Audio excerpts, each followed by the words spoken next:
Be happy, happy. Be happy. Be happy, Mom. Be happy, Mommy. Come on, keep your chin up. Enjoy this time. Smile. Smile, smile, my darling. Blessings.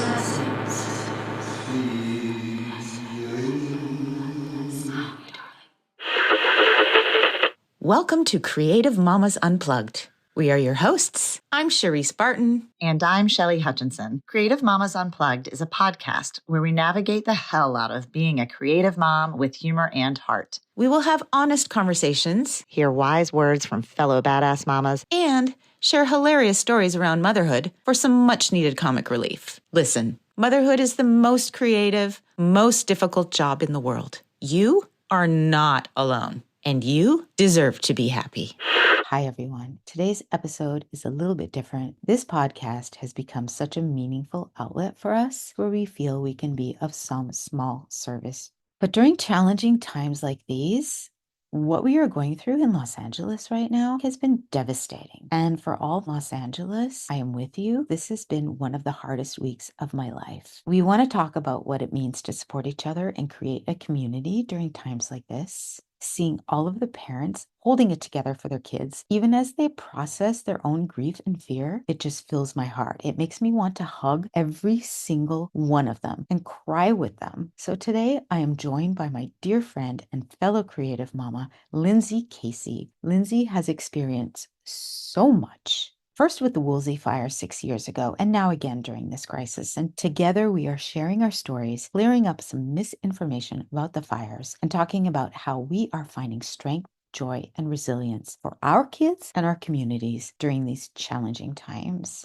Although the fires near us are somewhat contained, we are preparing for another emergency watch next week as the winds are expected to return. We are not out of the woods yet, but we stay strong together. My mom tribe is what is keeping me the most sane right now. I want to thank my amazing co-host, Shelly, for being so gracious and loving and patient. Shelly held so much space for Lindsey and I as we navigated this emotional conversation, guiding us through this episode. I want to thank Jessica, our amazing producer, who is also here in LA, also supporting her kids, also putting in the time to release this episode because it is important. I love you, Jessica. I love you, Shelly. I don't want anyone else to feel alone. We are in this together. This is a small but powerful way for us to spread support and love in a time when we need it most. We're scared, but we're resilient and we have each other. So thank you for listening and being a part of this journey with us.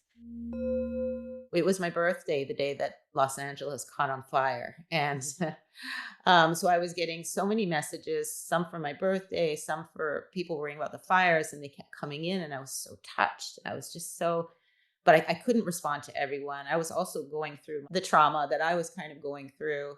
And so many people were saying, what can I do? What can I do? And I felt helpless. And I'm like, what can we do? What can I do?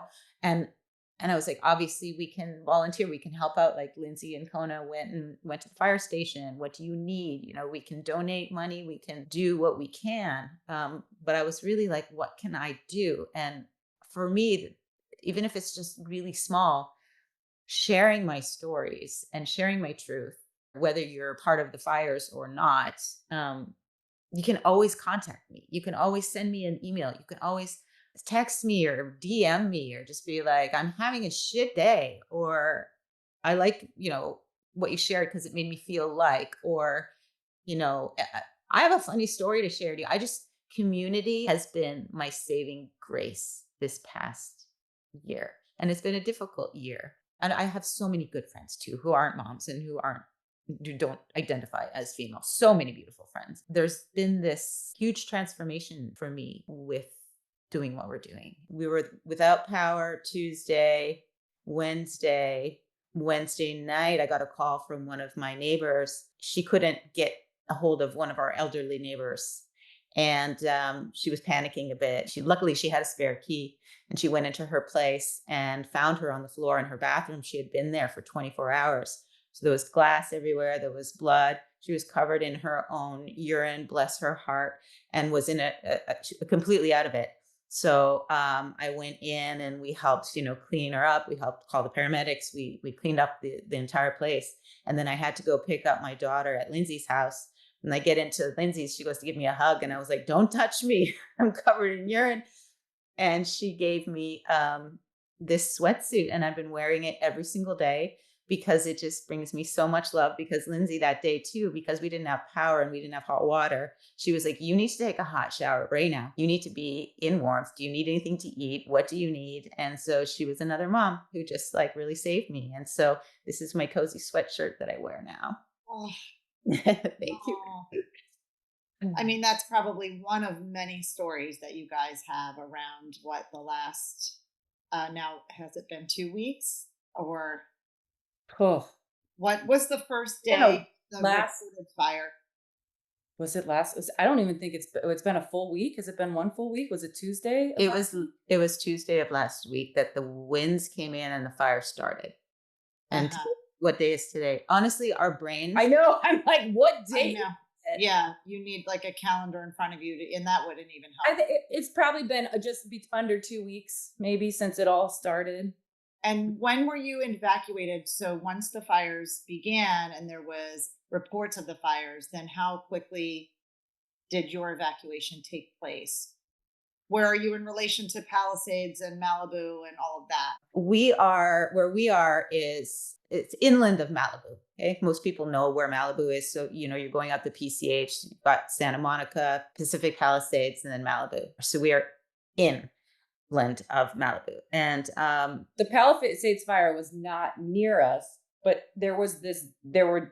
after that one started and then the Eaton fire started, there started being like pop-up fires. It was like every 2 hours there'd be another alert coming, like another fire popped up in the Hollywood Hills.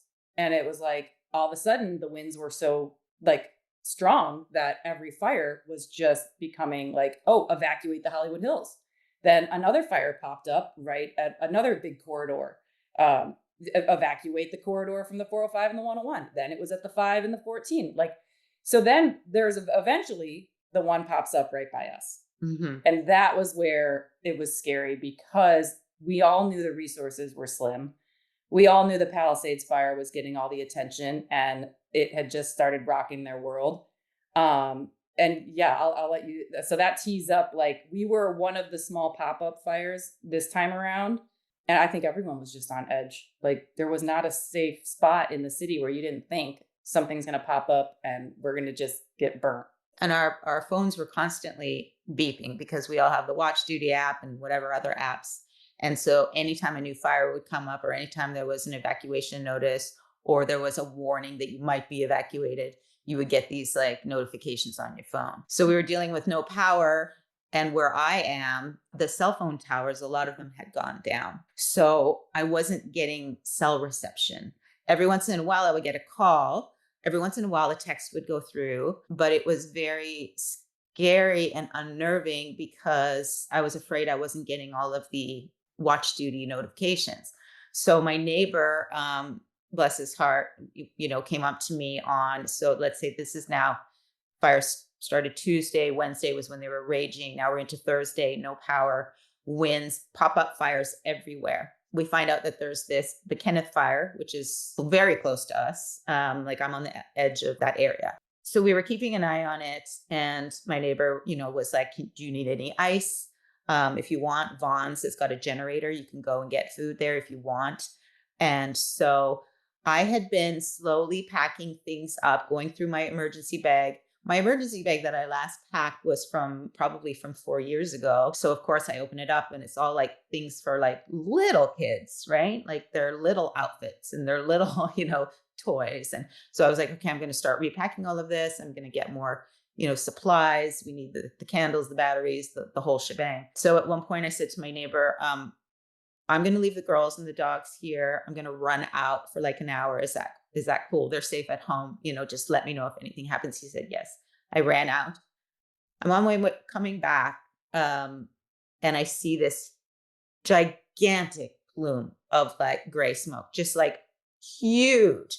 And I was like, wow, that seems close. So I pull into the driveway. My neighbor came running out and he said, I have a police scanner. The Kenneth fire is spreading rapidly and it is heading in our direction. He said, we are leaving now. And so I ran in the house and I tried to stay very calm for the kids. Now, this whole time, the children are aware of what's going on, and we will get into that conversation very soon. They knew what was going on, but they were distracting themselves, playing different things. I said, okay, girls. And I had been saying to them, we need to pack our bags, right? Just in case, we're just being safe, like trying to keep it light for them.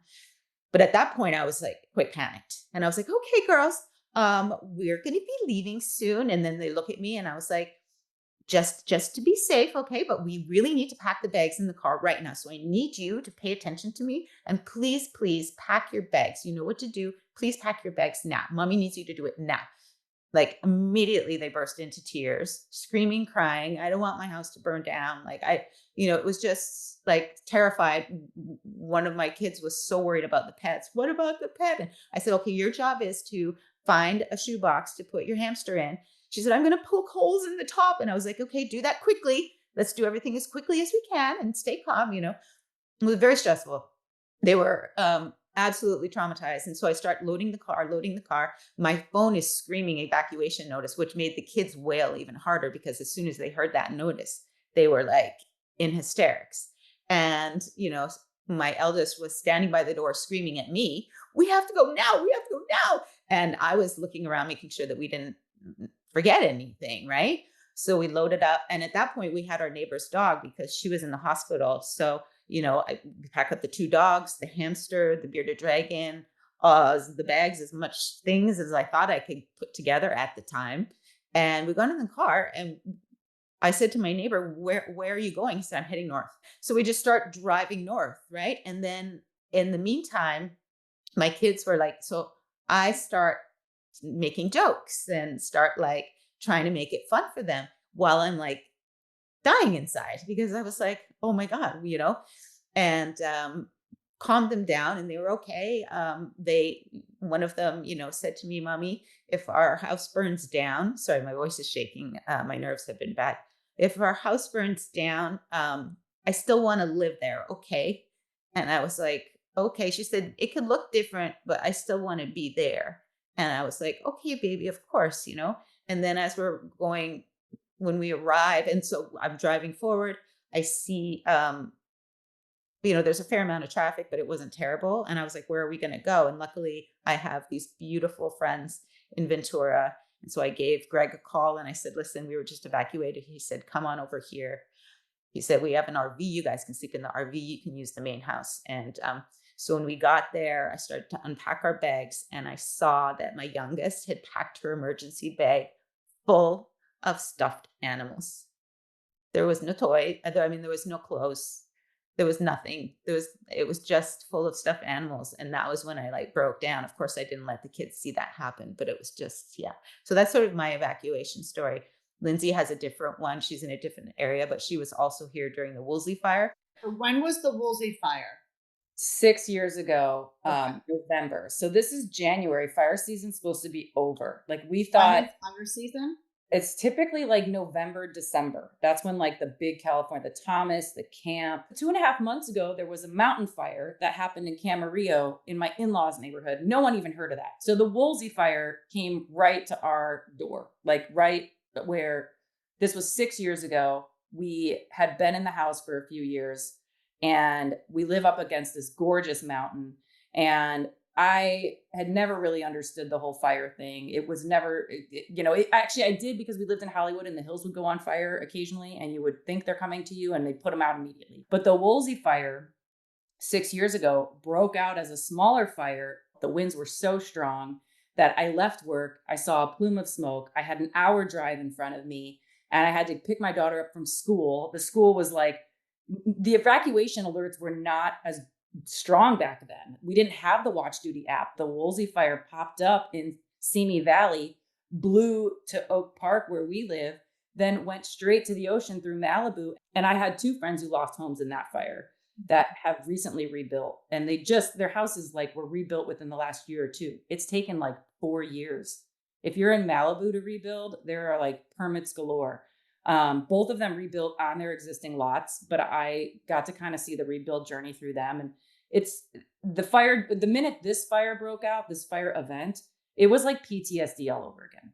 The Woolsey Fire, I got home from work. I picked my daughter up from school, after school club. It was like, working moms, the kids stay after. The staff wanted to go home. The sky was dark. Everything was windy. It was just like a windy apocalypse. And it's like, this is bad. Like, we need to go. So I pick her up from school. She's hysterical. We go home. I'm like, we just got to pack stuff. Like, just what do we pack? Like, passport, you think of the big stuff like birth certificates, passports, marriage certificates. And I made a lot of mistakes on like what I did. You're not even in the clear state. There was no premeditative like preparation really. Like, so we did kind of what Cherice did. You grab what you can, your kids bawling their eyes out, freaking out, you're freaking out.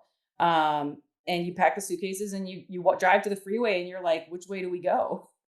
And I had a sister in Sherman Oaks at the time, and I went straight to her house, and she had an extra full-size bed, and my husband joined us later. And that night, we were all three of us in this full-size bed, and we had a Ring camera, and we watched the Ring camera, and we watched the fire come to the area that we live in, and then the Ring camera went off.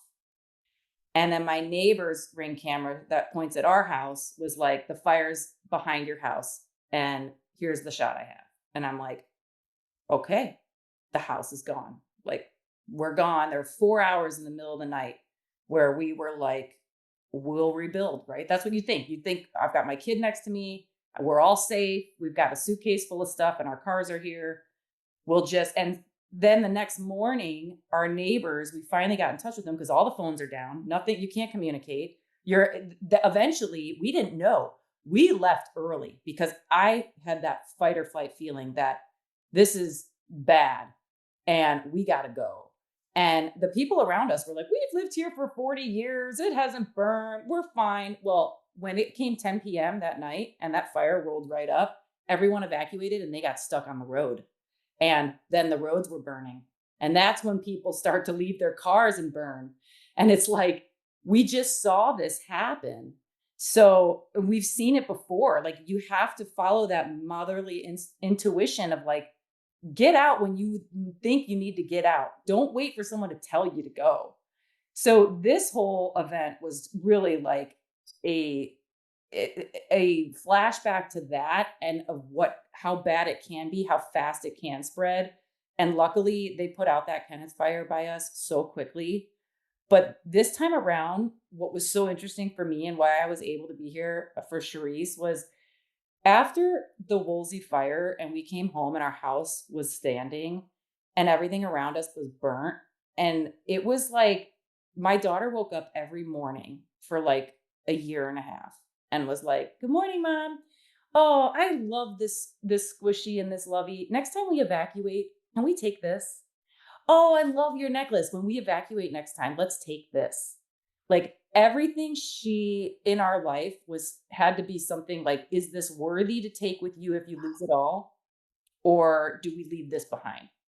So like, your attachment to things and the way you see things and the things we forgot last time, like, you have pictures on your wall that you don't take unless you're like, that's one of the things a lot of people say they wish they would have done is like taken the pictures off the wall. Well, this time around, I took the pictures off the wall. This time around, like, I was like, I've spent 2 years listening to my daughter say, here's what I want to take. And we still had a suitcase full of loveys.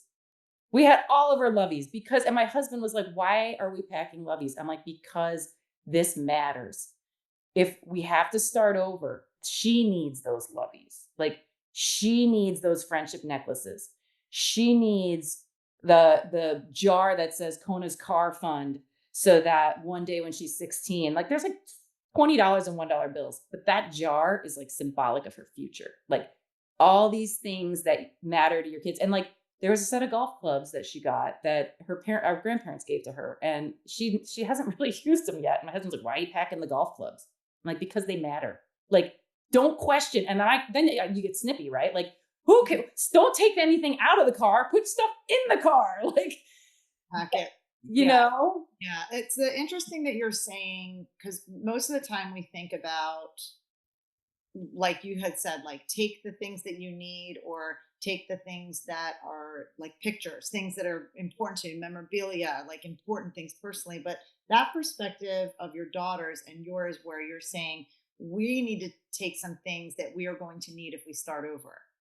And that I think is a really interesting perspective, and not one that I would have thought of. But in thinking of starting over from scratch, you would want some of your loveys. You would want that coin collection. And I think that's just that blows your heart open, when you think about it that way too. That's also, and we'll get to this too, this shaky state that I'm in right now, this flight or fight state that we've been in. First of all, the constant notifications, is the fire coming? Then you're evacuated, and then you're told, okay, you can go home. However, still on high alert, there's winds coming. It's constant. You never know if another fire is going to pop up.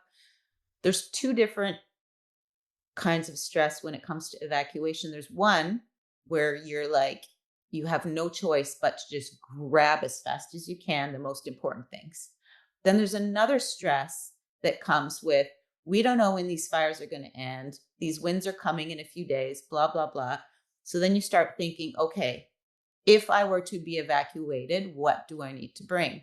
And that's a different kind of stress, because it's you look around and it's kind of like what you were saying, you have to go, okay, what's really, really important? What, is that picture on the wall really important, or is this important, or is this important? And, that causes stress for people too. The energy of this city, of every single person that I've talked to, has been, everyone is just, of course, like the whole world, devastated, and so sad for those people who have lost their homes, so sad for those people that have lost their communities, in some cases their loved ones. It's just absolutely heartbreaking. So we're feeling all of that, but we've also got this, just being here, this this, like, our nervous systems are wrecked. Personally, I find myself like randomly tripping a lot, or I can't remember what day it is. And a lot of that, bringing it back to the mom part of it, is the moms right now. Like, my heart has been breaking for every mom out there, because I know what it's like. We want to keep it light for the kids. We want to try and make them understand what's going on without scaring them. So I'm constantly coming up with games and listening to music. We've had so many dance parties. All of my energy is going into the children. And I saw a woman interviewed near the Eaton fire, and she was crying, and I knew that cry. It was just like a guttural cry, because she was like, my daughter keeps saying to me, Mommy, when are we going to go home? And she had just found out that her home was gone. And she was like, what do I tell my child? How do I talk to my child about this? So it's a lot that everyone's carrying, everyone. But, this podcast, we do talk about what moms carry. And personally, I all the moms around me, and I'm so glad I'm with Lindsey right now, there's an added level of stress. And but also at the same time, I wouldn't want to be anywhere else. I canceled a project that I was supposed to be working on this month, and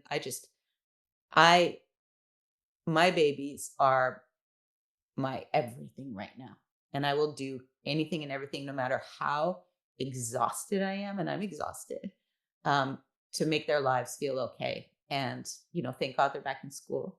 Thank God they're going to dance. School, you take for granted how the repetition of school is so important to them. Like, having that schedule, getting back with their peers, and even, having the staff be around them. Like, that is, I hear the Palisades, like, people, and I grew up with a guy who lived down the street from me in Chicago, who lives in the Palisades and just lost his house.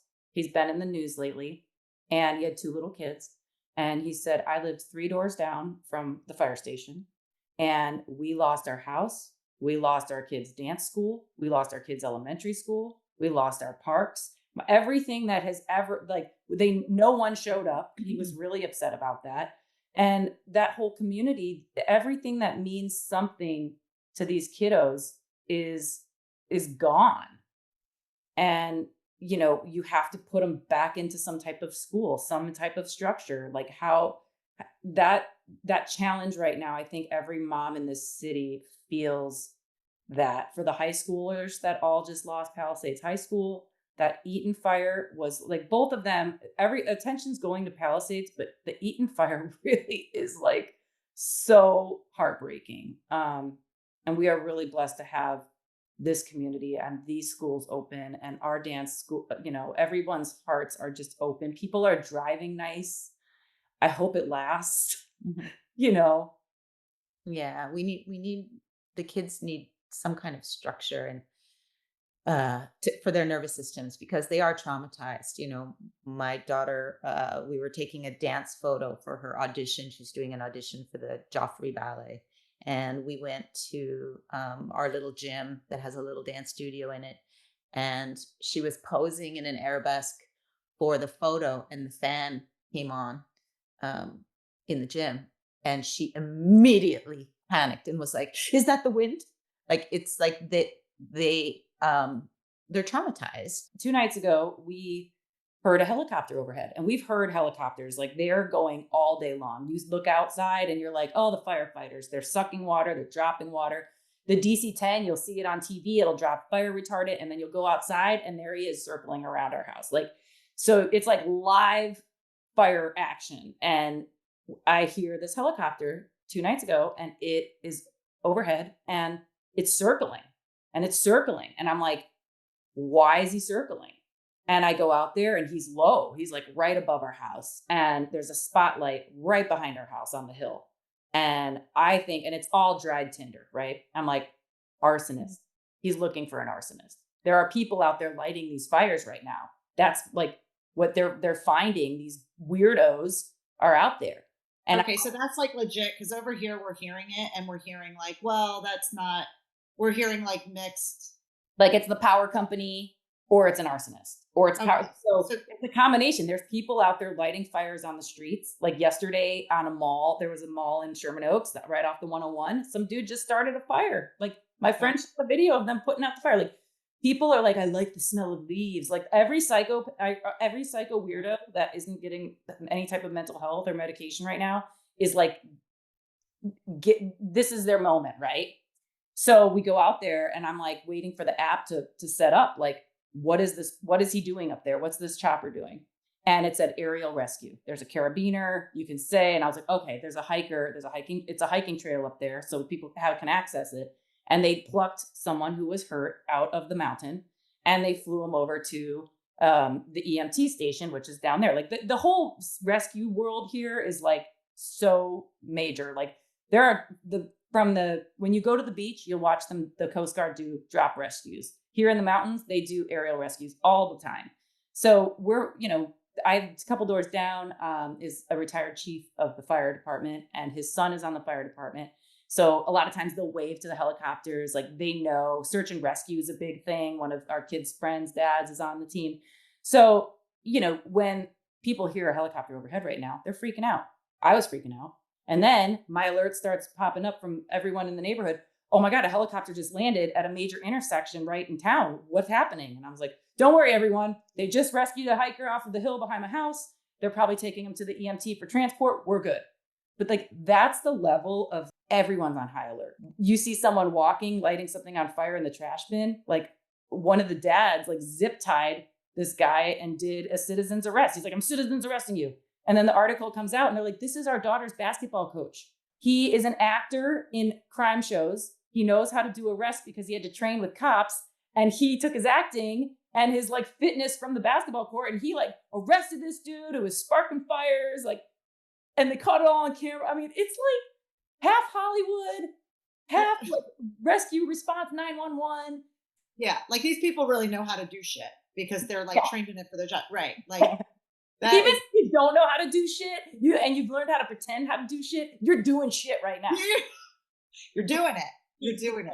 Here, like New York 9/11, obviously everyone, the community there was just it brought everyone together. And it's the same here. I mean, all the communities, there's like arson watches, community arson watches, like people like looking out for arsonists. So, we carpool our kids to dance because I work 27 miles away. I'm corporate. I have to be in the office. We'll get to that later, how they're like, business as usual, come back to work. So Cherice was taking the kids to dance and I was picking them up, and she said our power went out. And I was like, we'll bring her back to our house. We'll pick up dinner. They can have a nice warm, they can sit in front of the TV, and like, you come over here, grab your dinner and come here. You're not all eating in the dark. Like that's so, but when you're thinking like, it's only natural to think go home. So Cherice, I have her daughter here with my daughter, and the fires are on the TV. We're watching to see where things are. And the girls are like, we're going to prepare ourselves, not just for the fires, but we're going to draw a map of the school. And if this ever happened at school, or there was an active shooter at school, we're going to come up with emergency exit plans for everything. And they sat on the carpet in front of the TV with the fires. They wanted the TVs on. They wanted to know what was going on. And they devised an emergency plan for their middle school exit strategy from every classroom. And I was like, this is what the kids are doing in California these days. They are preparing for, and they're 12 years old. Do they have normal? First of all, that's fascinating that the girls are thinking at that level. I mean, that's just like partial problem solver. Like, you're a girl, you're problem solving already, and you're just thinking about what my next move is. And with that, have there been historically training for evacuations for fire in California? No, it's like, pick your kid up. Like, there'll be stations. Go to the one with your letter. No, the Woolsey Fire was the one where they said, please come pick up your kids. But no, there is not like, hey, fire's on its way. We're going to take all 300 kids and staff and bust them out of here. Like, I don't think we have that. That's a great question. Why don't we have I'm wondering if will that be something you think? I wonder that would. I bet they have a plan, because I feel like the districts have like heads of, between cybersecurity and actual security, but there's like a safety commission or whatever. I would love to inquire about that. That's an excellent question. Mm-hmm. But you're still on high alert because of, to your point, Lindsey, where you were saying what's happening with the arsonists, and then also in Palisades, those fires are not 100% contained. So even though, like, Cher, your power's back on and you guys are in your homes and you're back in your homes, there still has to be a level of concern that you have for, like, am I looking over my shoulder? Am I looking at my phone? When's the next alert coming? Until we get like tons of rain, and then they're gonna be like mudslides, but like, really, we need rain. Until our ground is like saturated with water, I don't think anytime the wind blows, like every night the wind blows, everyone wakes up and freaks out. Like, that's you'd never think of wind as the fear like container, but it really is out here. Unbelievable. Yeah, we'll get to self-care after we tick all the boxes of things we need to be accountable for. Like, we can't take care of ourselves until our responsibilities are met, because we're moms, we're women. So Cherice had the answer to the door for self-care, and that was. Yeah, well, I was alone with the girls heading north. Their dad was also in the office working the entire time. The entire time. Yeah. Mm-hmm. Because Burbank was not on fire. So I was, the one that was there, packed the kids up. However, I had a job with a ballet company. I was supposed to be flying out on Sunday.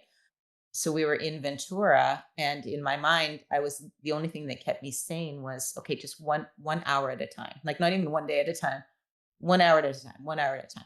But in the back of my mind, I was like, well, I can't not take this job. Number one, I need, work. We all need to work, but it's my creativity is what fuels my soul and my spirit. And, I talk about it all the time on the podcast. It's a huge part of me. And I was actually really looking forward to being in a creative space. And So but I couldn't even think that far ahead.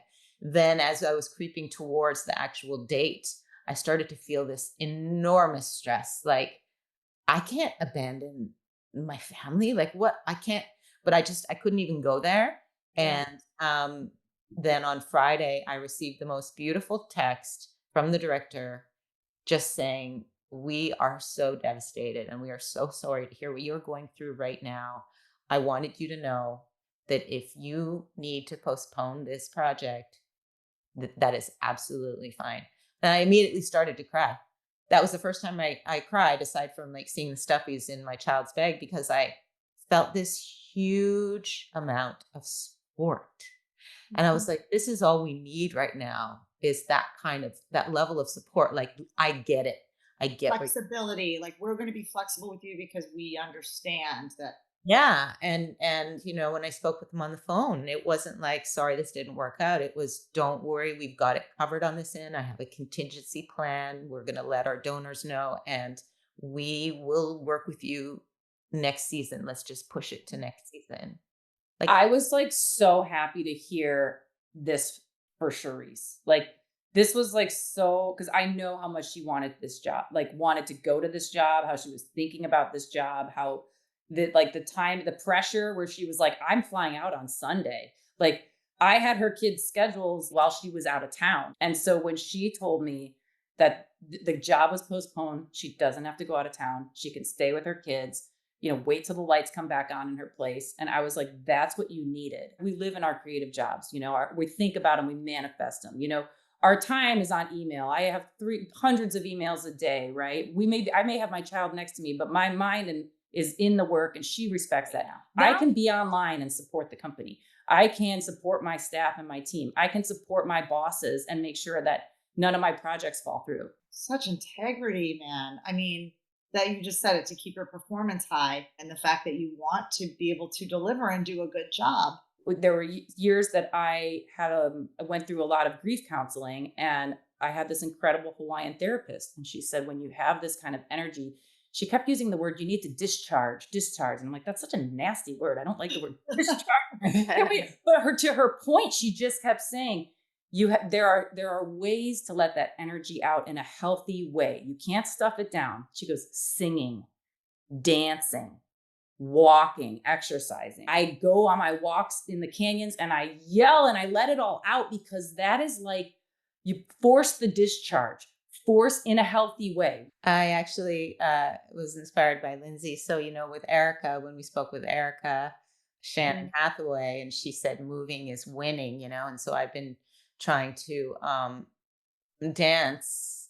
I honestly, for days, that was my only outlet. But we would dance. I would bring the kids to the beach, and we would play Nicki Minaj, and we would dance on the beach. And I danced on the street. Lindsey told me that she's like, one time I was going down the street and I started dancing down the street. My daughter was a little embarrassed at first, but now she totally gets it. And now she like dances with me. And I saw her dancing, I have to tell you, across the street, going to the school the other day. Yes. Yeah. She was dancing on the sidewalk. Yeah. So I was like, so dancing has been a big one for me. I need to, get back to myself. I feel very disconnected from myself these days. So, I know what to do. I need to get the habits back. But again, it's just been, my nervous system's been wrecked. Where can we go? Where would we move? What if we weren't stuck in the city? Our jobs keep us rooted in the city of creativity, and we are forced to have to be so resilient. I did a meditation the other day with this really awesome woman I found, who's in the arts as well. Her name is Lassane Basquiat. Her brother was, I think it's Jean-Michel Basquiat, the famous artist. And she is like a wellness, meditative, healer and supporter of creative meditation. And I checked in to her class on Monday, and we did a little bit of writing. And she was like, what's one word when you sit still that comes to mind? And it was like a resilience. That was my word. And I also get upset at night that we're forced to have to be so fucking resilient. I don't want to have to be resilient. I want to relax and be at peace. Resilient has a sense of like having to stay strong, rebuild, go back to work, like get back to normalcy. Like, so can we just sit and like heal or be? Like, be. Maybe the resilience is in just sitting and being at peace and like letting go somehow or surrendering somehow. Yeah. Creative Mamas Unplugged is produced by Breatheasy Productions with music by Jeremy Jurin. If you enjoyed this episode, please don't forget to give my mama 5 stars and keep coming back. Thanks to us kids, there are plenty of stories to tell. And you are not alone. Bye for now.